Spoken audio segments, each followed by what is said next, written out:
राज्यात आर्टिफिशियल पनीरवर 1 वर्षांची बंदी घालण्यात आली। एफडीए आयुक्त तुकाराम मुंढे यांनी या संदर्भातले आदेश जारी केले।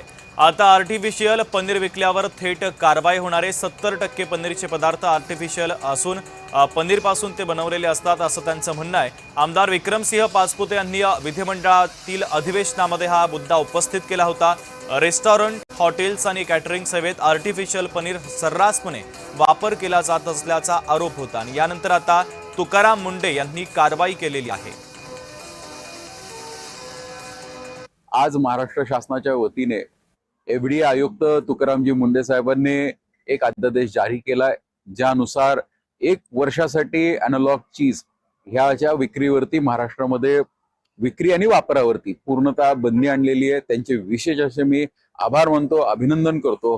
हा राज्य सरकारच्या वतीने आणि एफडीए डिपार्टमेंटच्या वतीने घेतला गेलेला एक सर्वात मोठा निर्णय आहे आणि सगळ्यात महत्त्वाचं, राज्याच्या विधानसभेमध्ये एखादा प्रश्न मांडला आणि त्याला यश याचं उत्तम उदाहरण आपल्याला पाहायला मिळालेलं आहे।